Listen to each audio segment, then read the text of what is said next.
Hello and welcome to the Tuesday Tell-All. My name is Bobby Fazio. It is Tuesday, November 12th, 2024.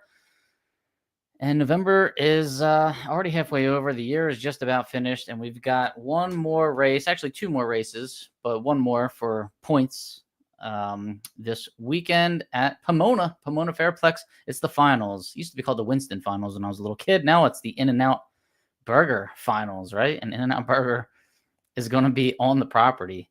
Last year they didn't have fries though. That was a little disappointing, but at least you can get the burgers, right? I think they said they just couldn't get the fry machines out there. So, hey, you take what you can get, right? And if not, there's a In-N-Out Burger not far from the track, like right down the street.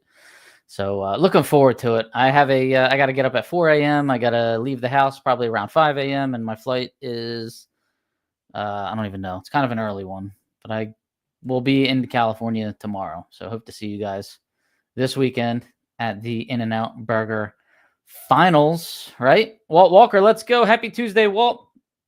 How you doing, buddy? Tom Baker, I am late. Definitely. Let's go. You know, I was trying to be casually late this time. I had to make sure people were actually here. Brett Steven, hello from Pomona, from Brett and Derek Steven. All right, Brett, I'll be seeing you out there, buddy. Jimmy Carter, what's going on, Jimmy? How you doing? Nick Ryder is listening. Nick, how you doing, buddy? Hope you get that green Charger back out. We got to do an interview on that car next year. We never did an interview on the green Charger. Jake Cicerelli, what's going on, buddy? Big Hemi stuff in Belrose. Got the Hemi chewed out this weekend. So, like I said, there's two races this weekend. One for points, one is not. One is just for pure entertainment, and it's going to be pure entertainment down there in Belrose. In that air, if it's as cold as it is right now in New Jersey, woo! In-N-Out coming to Tennessee. That sounds amazing, right? John Winslow, how you doing? Good evening. Good evening. John, Michael Borst. By the way, anybody that was trying to help me get a ticket, Santi Grossi got me a restricted area pass, so thank you very much. John Winslow, I believe. Who else? Steve Wan. There was a couple people that were going to help me out, and I appreciate it. And thank you, Santi Grossi. What's up, Michael Borst? How you doing, buddy? Tom Gint, how you doing, Tom? Good, had a good year this year, Tom. George Wright, hello from the Mitten. Travis Booth. I think Travis Booth had a birthday yesterday, right? Happy birthday, buddy. And top 5 finisher, I believe. Terry Nolan, what's going on, Terry? How are you doing? Vic Gilmino is here. All right, Bill Marshall is in town. And good to see you, Bill. Happy Tuesday. Happy Tuesday, right? All right. What else, man? We got a lot to cover tonight. A lot of stuff happening, you know? I mean, there's a lot happening. There's points, champions being crowned. We got it all. Driverinterviews.com. Subscribe to the YouTube channel if you could. Just hit that red button and hit the like button. Share it with a million of your closest friends. Same with Facebook and Instagram. I'd appreciate it. Hashtag the car show on all of those, by the way. The original LupeTortilla.com. Thank you, Stan and Sheila Holt, for making this show possible every Tuesday night. Couldn't do it without you. If you are in Texas, Houston, Beaumont, College Station, Katy, be sure to check into the original Lupe Tortilla locations, right? And get yourself some good food while you're at it. DragInsights.com. Excuse me. Also not possible without Drag Insights. Thank you, Alicia, for all you do. I appreciate it. Guys, check out your stats. Check out your opponent's stats. And I hope NHRA is on there right now. I'm sure they do have their own database. But if they are thinking about lowering indexes, you can go to the Analytics tab on Drag Insights. Check every index. It goes back to 2015. And you can see how far under the indexes everybody has gone. Like the fastest runs under the indexes that people have made. And you can see maybe which indexes need to be touched up, and maybe you'll see some that need to be left alone. Don Kennedy Race Car Insurance, 602-284-6240, or 1donkennedy@gmail.com. He can get you set up with race car insurance and or classic car insurance, collector car insurance, trailer insurance, what have you. We got Rocket Man Race Coatings. That's rocketmancoatings.com. Get your engine bearings, pistons, rings, pins, oil pump gears, transmission gears. You can get it all coated. Less friction means more horsepower. Less temperature also. All right, guys, this is 2024 Stock Eliminator, especially if they're going to start lowering our indexes. Now we got to squeeze every hundredth, every thousandth we can. Rocketmancoatings.com. All right, what else we got out here? Man, the comments are flying in. What's going on, everybody? How you doing? Justin Graham, howdy. Prepping for Pomona. See you there. Prep yourself for... I know. What's up with this forecast? It's going to be like 62 degrees, so I'm going to have to pack sweatshirts. I had shorts and stuff, what little I did pack, but now I think it's going to be like sweatpants and hoodies, right? So figures. I'm coming out there to get my little escape from the cold weather, and I'm not going to get it. How about that? Good evening, Amcam. How you doing, buddy? That is correct. Thank you. And Parker Theobald can knock me to 6th if he wins Pomona. Oh, man. Parker Theobald, he actually just won Vegas yesterday or 2 days ago. So congratulations. Mark Sargenti, what's going on, Mark? How you doing? Thanks for tuning in. I think Mark missed a couple weeks there. He's back. He's back and better than ever. All right, we do have some birthdays in the house, actually. We got Jesse Sanderson. I haven't done the Drag Insights birthdays in a while. I forgot to gather the birthdays from the last in the last couple episodes. So I've got like 2 weeks of birthdays here. Jesse Sanderson, November 4th. Happy birthday, Jesse. David Rulin, November 6th. Happy birthday, David. We got Walt Walker. How about that? Our favorite super stock racer. Walt Walker, November 8th. Happy birthday, Walt. Tommy Gaynor and Travis Booth were both on 11/11. Happy birthday, Tommy Gaynor and Travis Booth. This is all on the Drag Insights Master Calendar on the homepage. You can see everybody's birthdays. You can see what races are coming up. And you can see that today's birthday is Mike Cotton's birthday. Superstar alert. Mike Cotton, happy birthday, November 12th. Turning 70 today. In case he didn't want anybody to know, I just blew up his spot. But, you know, Paula posted about it already. So Mike Cotton's only 70 years young. He doesn't look a day over 69, right? Happy birthday, Mike. Way to go. Tommy Gaynor, Travis Booth, 11/11. How about that? I remember on 11/11/11, I was at in Atlantic City on 11/11/11. I can't believe that was 13 years ago already. That was a fun night, by the way. By the by. Stop by my pits in Pomona. Going to help you with some of you. Oh, man, thanks a lot, John Winslow. I really appreciate that. Very kind of you. Very kind of you. Always appreciate donations. Thank you. Thank you. You're welcome, Walt. You know, we wouldn't do it if we didn't love you, Walt. You're loved around these parts, my friend. All right, what else? We got Veterans Day yesterday, guys, and it's pretty amazing because Stock and Superstock is definitely the home of a lot of veterans, our Vietnam veterans, service, our first responders. We've got them all. And we have some really cool stories in Stock and Superstock especially. Like, you'll talk to some of these guys, and they're still racing the cars that they purchased, like when they came home from Vietnam. Some of them purchased them before they went, and they just had like a family or like a relative, watch the car for them while they were gone, and then they came back and, were able to like start racing it, start messing with it, drove it on the street, turned it into a race car, and they're still driving them today. I think Jim Parsons is in that realm right there. Who else? John Bender in Division 1. He's got the GTX 67 GTX. I believe he got his when he came back. And still racing it. And I'm sure there's many more too. So we got some great stories in Stock and Superstock, great personalities. We've got veterans, we've got it all. And their stories should be shared. And there's a lot of, I'd say there's some space on the TV to maybe share one or two of these every now and then during a national event. What do you guys think? Billy Ryder's birthday was November 3rd. Oh, man, I just missed him. Sorry, Nick. Happy birthday, Billy Ryder, loyal listener. And heck of a good guy. Craig Gaultier won't be in Pomona, but my car will be. Greg Stanford will be at the wheel of Code Red going for the big Wally. Oh, boy. How about that? I saw Stanfield's name on the list, and I was like, what is this? Is this accurate? Is this a typo?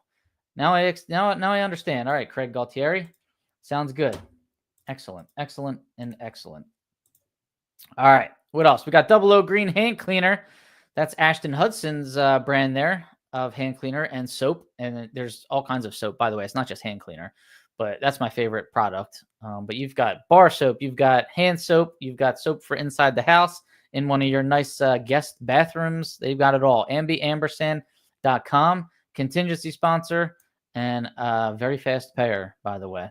And it's a small decal too. It's only like a little rectangular decal that you would put on the car. It really, for the amount of money he pays out, probably should be bigger than that. Kenwood Welding and Metallizing. That's Tom Baker. How you doing, Tom? He already scolded me for being late tonight. Good to see you, Tom. See you at PRI, I hope. And PontiacEngines.com. That's Bruce Fulper.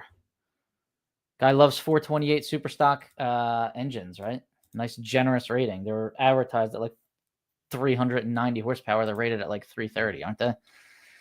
Everybody that runs one, be sure to thank Bruce Fulper for that gift. Okay, who else? Let's see. We got Joe Sorensen is the champion by 1 point. How about that over Jimmy Hidalgo Jr.? And it's really interesting how this played out because they both made it to, what, 5th round at the Vegas Divisional this past weekend. And as far as I know, Sorensen lost, right? He lost to Courtney Alley, and I think all Jimmy Hidalgo had to do was win that round, and he would have surpassed Sorensen. Now, it didn't happen. They both ended up losing. I think there were like a couple, there was only a couple cars left by 5th round, and it was amazing. We'll get to the actual results of that race, but congratulations, Joe Sorensen, for your championship. Joe and Hal Sorensen by 1 point, it looks like. 712 points he's got right now, and he could possibly add on to that, I believe, if he runs the national event this weekend and improves, because he's allowed to claim one more national. Jimmy Hidalgo had 711 points. 711. So very, very, very tight, man. Those little bonus points really come into play, man. It's pretty amazing. What else? We got a Ty Gaynor interview that is up right now. That was posted yesterday. Nice, smart and friendly young man there. Very respectable kid, only 16 years old, and won a division championship in his first year of Superstock. So how about that? Check out that interview. That one's up. If you want to see an interview on me that Evan Smith just put up, go to the Revin Evan channel. That is on me and my my blue car, my 67, 68, 67 and a half, whatever you want to call it. Mustang 390 FE stocker. So be sure to check those out if you're looking for something to watch tonight or tomorrow. What else? Oh, the 2025 divisional schedules are out. What do you guys think of these? And lots of doubles going on. And Division 1, they turned our new media double that used to be it was a divisional and then an open. They turned it into a double divisional, which I think was the wise move. We now have a double in Virginia in September. Didn't see that coming.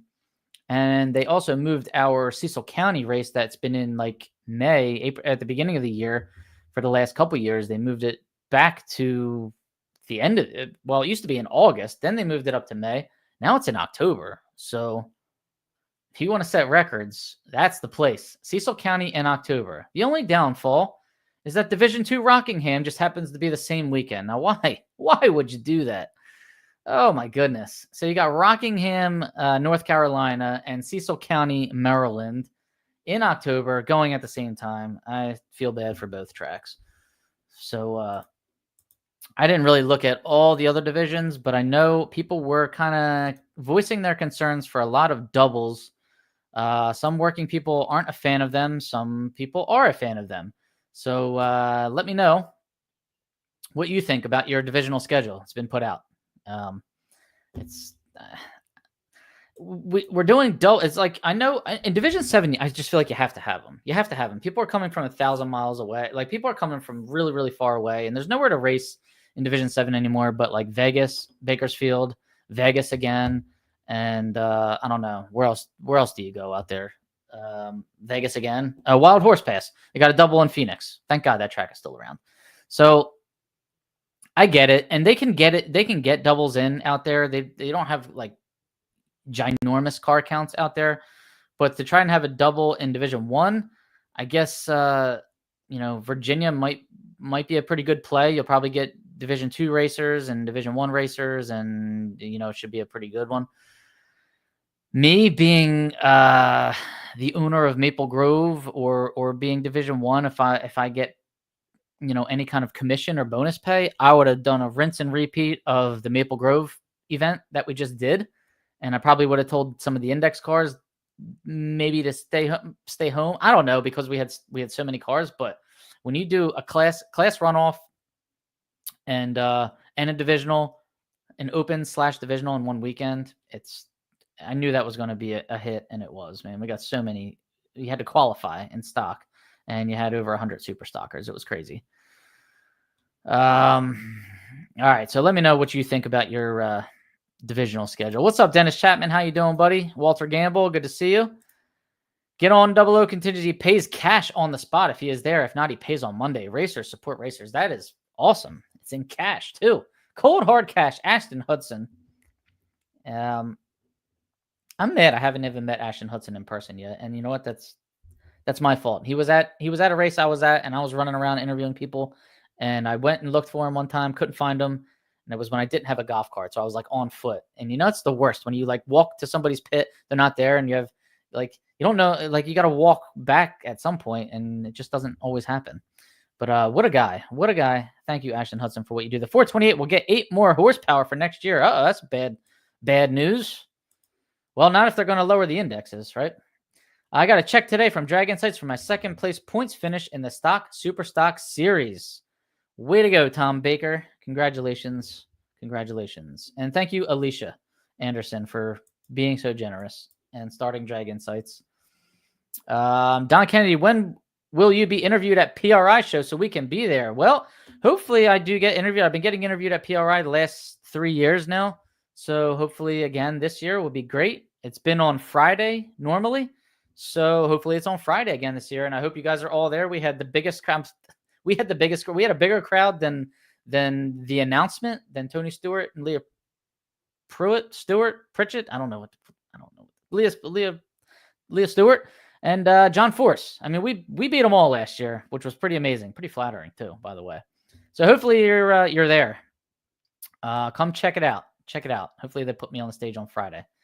Just got to figure out what we're going to talk about, right? Or am I going to talk about the same thing 4 years in a row?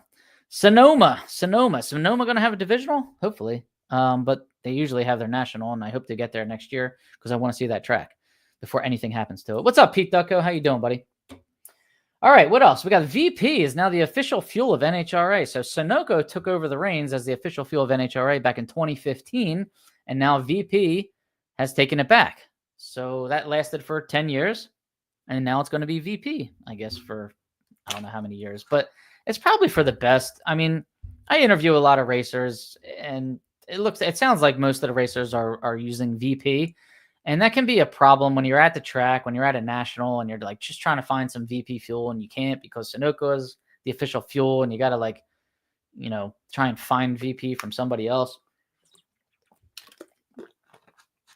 So I'm assuming more racers, more class racers are probably happier that VP is the official fuel. I know a handful of people run Sunoco as well, but I've had luck with Sunoco Blue and C12, so it doesn't really matter to me. I just want the one that's easier to get. I don't want to stress about finding fuel at the track. That's all. All right, what else? These next couple announcements, I mean, go hand in hand. We're probably going to spend a couple of minutes on this, and then we'll go to the results. But I'm going to need a lot of crowd input right now, so get ready. Okay.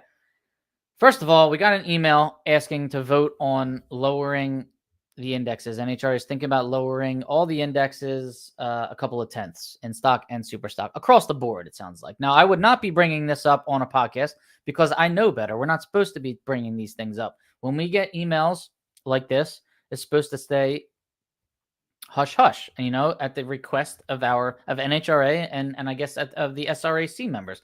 Well, somebody brought it up on a forum, and you know, all hell is broken loose, and everybody's commenting and trying to figure out what's going on.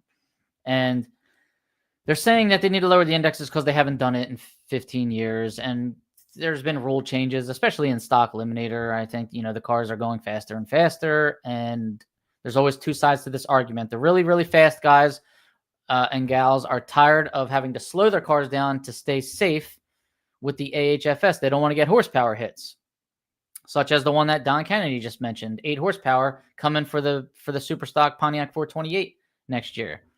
Okay, that just equates to weight for anybody that's new to this. So that combo is going to have to add weight next year. Okay, so the really fast racers want the indexes to be lowered so they can they don't have to slow their cars down as much. The really, really slow racers obviously don't want this because it's going to kind of put them out of the game. So it comes down to, who's the majority here. Would lowering the indexes shove like one or two racers out while appeasing, 100 racers? I mean, this is the arguments that go on constantly. All I know is that I started running Superstock in 2009. Superstock L, my index was 1155. I went 1158 at the first event that I went to, and slowly started getting down. I was in the 1140s. All right, cool. 1130s. All right, we're good. I'm under the index. That Christmas, they lowered all the indexes 3/10. Now my index was 1125, and I could only run, I think 1136 was my best that year. So that was a real punch in the gut. I was pretty frustrated because I was like, how, I can't believe this. Like, what am I going to do? And from there, we dealt with it. We got, we was going 1120 and then 1110, and then it just kind of got faster and faster with each engine that we put together. I don't think this is the right thing to do, just wiping every index by 2/10. That's the absolute wrong thing to do, in my opinion. Okay, or it was 3/10 back in 2009. I think they're talking about 2/10 right now. I think the indexes, some of them just need to be revisited, and they need to look at data, and you can see like how far under the indexes racers have gone. If anybody's even running certain indexes, I'm just going to use SSL as the example here because it's the one that I run and the one that I know very well. So I went in Drag Insights on the analytics tab just to see who's been running SSL since 2015, because that's how far back Drag Insights goes. And there's only a couple of us. And the fastest anybody's gone in SSL since 2015 is, I'm pretty sure it was me, and it was like 8 under. Because it's a really hard index. It's an 1125 index, whereas SSL Automatic gets an 1145 index, okay? If you're thinking about making any changes, in my opinion, I don't think the automatics need that kind of break anymore, because it's 2024. Automatics aren't maybe back in the 60s and 70s, like they didn't have the kind of technology they have now with the torque converters, with the radial tires, with the transmission, the Pro Trans. I mean, any gear set you want now, like things have changed. And if we learned anything from Bucky Hess and at the Dutch Classic, the automatics don't seem to be at a disadvantage anymore, right? Because he was just as quick as Camilla there at that event. And I guess we'll see how fast they go down in Belrose. So, I mean, I think for starters, if they really want to touch some indexes up, now again, you should research and see how far under everybody's been going under the indexes for the last so many years, and see what the deal is before they make a decision. But I just think a broad stroke of a couple tenths off of every index is just, I don't think that's the way to go. I disagree with that for sure. What else? Let me see. I have all the indexes here. I could probably give you a couple more examples. So also, I think you're going to see very different data in stock and super stock. Stock has been allowed so many more things and so many more, I guess some combos are allowed so many aftermarket parts now in stock. You're allowed solid lifters now in stock, any rocker arms in stock. I mean, people are just, I mean, there's a lot more you can do in stock. There's only so much, I mean, you can do in super stock that you couldn't do before. I mean, I don't think super stock on average, you're not going to see too many people going 140 and 2 seconds under like you would in stock. You'll see a couple, you'll see a handful at Indy that can do it. But on average, you're going to see cars are slower under the index in super stock than they are in stock, right? That's just common sense. The jumps, the index jumps. All right, so here we go. So AAA stock is 1040. This is Stock Eliminator indexes. AA stock 1070, 3/10 jump. Okay, A stick is 1095, so 25 jump. A stock automatic is 11 flat. So right there, the automatic gets a 5/100th break, right? B stock automatic is 1125, so another 25. All right, now it goes to 15 jumps the whole way. So C is 1140, D is 1155, E is 1170. These are all automatics, by the way. F is 1185, G is 12, H is 1215, I is 1230, J is 1245. Okay, 15s all the way down. For some reason, from J to K is a 2/10 jump. I've never understood it. So J is 1245, K is 1265. I don't know why it's not 1260. And then this one I've never understood. From K to L is a 500th jump. So from 1265 to 1270, L stock automatic. And for some reason, L stock automatic and L stick have the same 1270 index. There is no break for the automatic there. I never understood that. M stock automatic is now a 15 jump, 1285. M stick and M stock automatic don't have the break, the spread between the automatic and the stick. Never really understood that. But I've never understood that KLM thing. And it really kind of stunk for me because having a hatchback Mustang in Stock Eliminator, it's a natural M car. So you couldn't go up to K. You couldn't take advantage of that 2/10. You couldn't take advantage of that only losing 5 on the index, 500ths, and taking all that weight out of your car. If you had a notchback Mustang, you're in a KLM car, and you get to take that same horsepower rating and move up to K. So the notchbacks have an advantage as far as a Mustang 5.0, 87 to 93 Mustang 5.0 in with the shipping weight. So they are KLM cars, whereas the hatchback is LMO or LMN cars, if I know the alphabet. So just another example. Those are the examples that I'm familiar of, and I'm sure there are other examples. Like I don't see why L stock automatic should get swiped to 2/10. You know, it just wouldn't make sense to me. So these are a couple of things that I'm just observing, and I hope that there's a lot more analytical thought that goes into this. And there was Avery McClawhorn, I believe his name is, on Class Racer, really put up a nice bell curve and put up some nice data for everybody to check out. So if you go on classracer.com and go under this thread, you can take a look at it and see what he put up there. Just in addition to this, so that's all I'm really going to say about that. Those are my thoughts. There's just certain indexes that probably don't need to get hit, and there are certain ones that probably do need to get changed. Okay, the automatics and the sticks, I don't think they need such a big spread anymore due to the technology that we have nowadays. What else? Another thing that, like, I was going to say, now it's gone, but it just made me think of it because Maple Grove was a half open and half divisional there. I'm thinking that since class eliminations mean like nothing as far as points are concerned and championships are concerned, it's really for bragging rights and for some money, some contingency money. I don't think there should be any AHFS when you're running class eliminations. I think you can get rid of it. Let me know what you guys think about that. So here's kind of what I think. I think anywhere where there's class being run, there doesn't need to be any AHFS in qualifying and class. There does need to be AHFS in the eliminator, though. I always believe there should be AHFS in the eliminator. In any eliminator, I think there should be. So if class is being run at an event, then no AHFS for qualifying and class, because odds are your class run's going to be a qualifying run. So I'm for getting rid of AHFS in qualifying and class wherever there's class.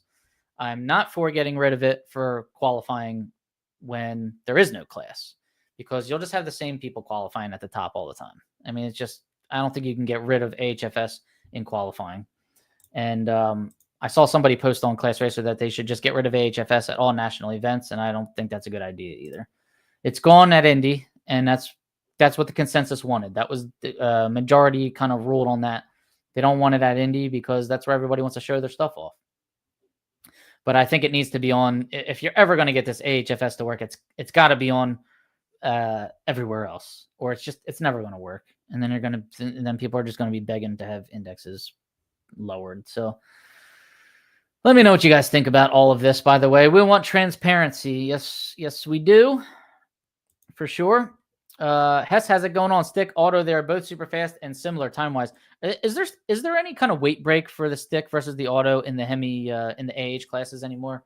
Because I thought like sticks used to be able to weigh less back in the day. And then I think it went the other way where the auto got to weigh less. And I want to know if that is still, any of that is still going on. Somebody please let me know. Brian Cool, good evening, man. How you doing? How you doing? They need to revisit NHRA HP ratings. One stock combo has 79 horsepower more than the same combo in super stock. Wow. Interesting. I wonder what combo that is. Lower stock indexes only, leave super stock alone. Yep. I mean, that's probably more. I mean, like I said, stock has gotten a lot more, parts, I guess you'd say, but not all combos. I mean, not all combos have gotten part. I mean, for the 289s that I run in stock and super stock, we have nothing. We have no aftermarket approved, there are some heads that are damn near impossible to find. There's no carburetor approved. There's no like manifold approved in stock or anything, anything but the stock manifold. There's no gray area where something, was apparently offered at some time like that. There's certain combos just don't get what other combos are getting. So it's going to really offset like this whole index thing. That's why the AHFS has to solve some of these problems, but it's probably not going to be allowed to do that because racers are smart, man. Racers know how to keep their averages safe. And it's pretty, I know spectators would not like to watch racers saving their averages, but I think it's a cool chess game, honestly, at times. But I do want to see them air them out in class eliminations. Like class eliminations at the Dutch, I want to see how fast everybody can go. I want to see big wheelies, and I want to see like performance. It's a tough question. I understand where both sides are coming from with it, right? I know it's a tough one. So do I. I really want them to change, and I really don't want them to change anything, as I'm very happy with my current program. But if they do, I will work on my stuff and try to make it faster and keep it competitive. Absolutely. I mean, that's what we'll all do. We can get mad for a little bit, but we adjust. Racers always adjust. L stock automatic is the worst index because it's only 500 different than K. Most indexes are 15 or 20 different per class, right? That's one of the dumbest ideas bounced around about giving a blanket 2/10. I'd rather they tighten up the AHFS rules to equalize it all. Like any combo that has more than 4 triggers in a season automatically gets hit. The problem with lowering the indexes is how will the AHFS work? If people are taking hits, then it's working. I guess it really depends on how many hits they hand out this year. Check out Class Racer. There's a guy who did a lot of figuring on indexes. His name is Avery McClawhorn. Very interesting. Yes. Class Racer. The HP ratings on cars has been subjective since 1963 through NHRA, all different opinions. There was a time where they used to just like tell you that I guess they would just walk up to you and tell you that you're getting a horsepower hit with, just based on the opinion of tech officials. I don't know how that didn't result in fistfights. Maybe it did. Hey, Dan Peterson, how you doing? Everybody wants to ban the AHFS at some point, many events, but then give index back. It contradicts itself. Tukey said no weight break anymore. All right, so the sticks and autos are at even weight in super stock A Hemi. I second that. Leave super stock alone. Yeah, I'm all for it. Fuel injection cars should be in their own class, and they were at one time. I remember when I was in high school, coming to the nationals and watching, and I think early 2000s maybe. I remember there being like a fuel injected class in Stock Eliminator. But they got rid of that. So there was a time where there was, I guess, a ton of classes in Stock Eliminator, like in Super Stock. Thank you, sir. Pizza delivery.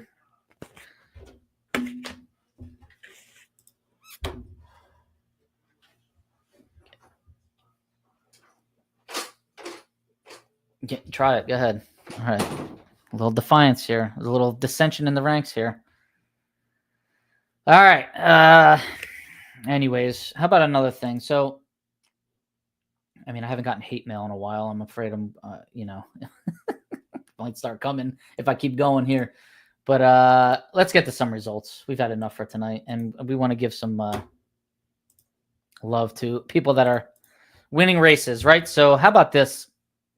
We had to finish the Las Vegas National in Super Stock, and then we had to run a divisional in Las Vegas for Division 7, their final divisional of the year. Brett Spear got the win over Jimmy Hidalgo Jr. in Superstock. It was the conclusion of the Vegas Nationals.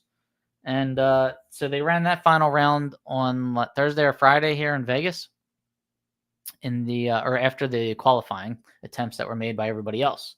So congratulations, Brett Spear. I think he was driving his wife's car, actually. And he was driving it very well. How about that? Then we get into the Vegas Divisional, number 1 qualifier, Stock Eliminator, F-Stock Automatic, Jim Boothel, Castle Rock, Colorado, 1991 Corvette, 1084 on a 1205. Wow. That's fast. 1.209 under the index. So congratulations, Jim Boothel. That's pretty fast. And it was set up to be, there were a lot of cars in Stock Eliminator. It was going to be a crazy round. There was a couple heads-ups that were going to be contested. And I know Mike Cotton had a heads up and Paula Cotton had a heads up. Like husband and wife were both going to have heads ups in the first round. But I think Mike's car was acting up. I think he decided to pack it in and left. And I think Paula went with him. So I don't think either one of them showed up for that first round. But it was going to be a pretty amazing first round of Stock Eliminator for sure. We did have a key fifth round that I kind of hinted to earlier, where Joe Sorensen, who was in the running there for the championship, had to square off against Courtney Alley. He really had to win this round, or I think he really wanted to win this round for some insurance, and he didn't, man. He was 047 on the tree. She was 041, and he ran 11:15. She ran a 10:33. She was dialed 10:31. He was dialed 11:12, and she got the win. So that probably had him sweating bullets there for a little bit, pulling up the return road and whatnot, until he found out that Jimmy Hidalgo Jr. had to run against Parker Theobald. Parker Theobald was 033 on the tree and ran dead on with a 6 to knock out Jimmy Hidalgo Jr. Jimmy needed to win that semifinal round, I believe, to take the lead, and he did not do it. Parker Theobald ended Jimmy Hidalgo's chances of winning a Stock Eliminator championship and a Super Stock Eliminator championship in the same year, after he's already been a Stock Eliminator champion. So that is pretty amazing. Congratulations, Jimmy Hidalgo, on finishing number 2 in stock and number 1 in super stock, but I'm sure he's probably a little frustrated about that one. And nice run there by Parker Theobald, by the way, to go dead on with a 6. As we finished in the Eliminator and Stock Eliminator, Parker then made it to the final against Bo Butner, who was driving Jimmy D. Frank's 2012 Copo Camaro, and he was driving it very well, by the way. Parker Theobald has a 69 Barracuda in C Stock Automatic. Bo Butner was running Factory Stock B.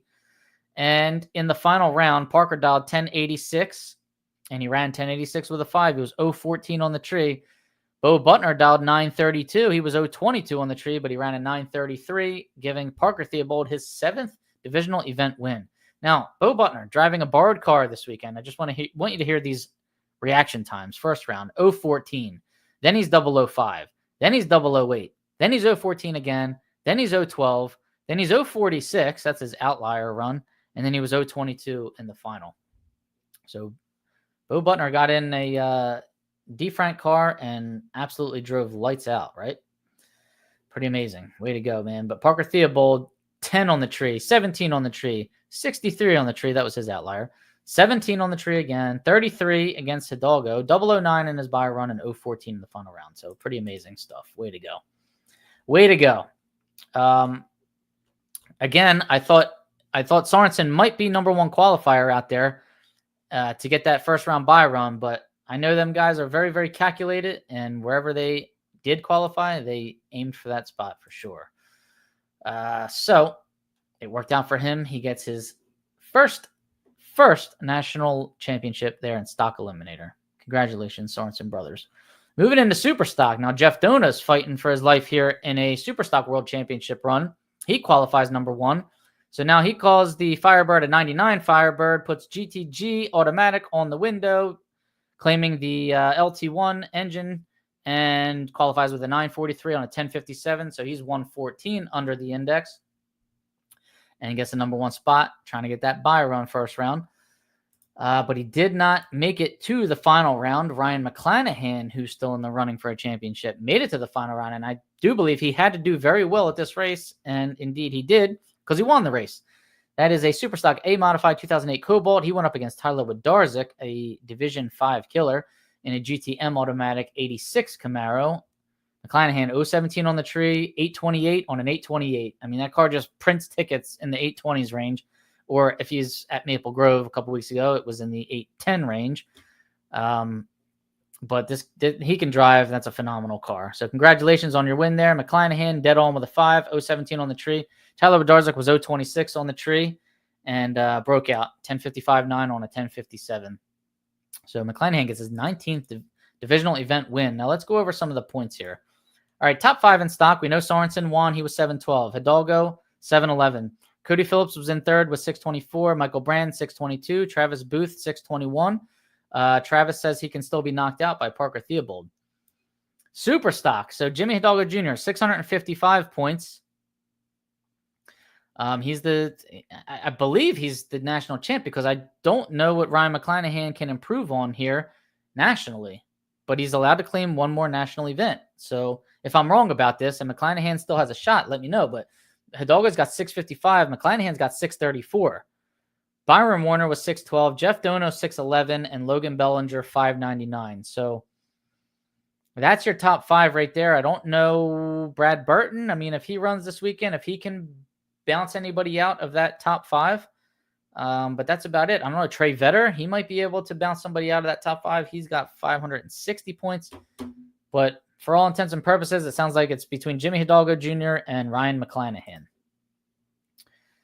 What else? Anybody got anything for me? Hemi Shootout, Superstock H is running at Belrose this weekend. Yeah, it's going to be amazing. There's going to be a teen run. Should be HD and Pomona this weekend. Good. Should be good in Pomona this weekend. Absolutely. McClanahan has to win round 4 to pass Hidalgo. Is Hidalgo, is he blocking or is he going back to Louisiana? Somebody let me know because I thought he was on the list, but I don't think he's on the list anymore. But I haven't checked the list in the last.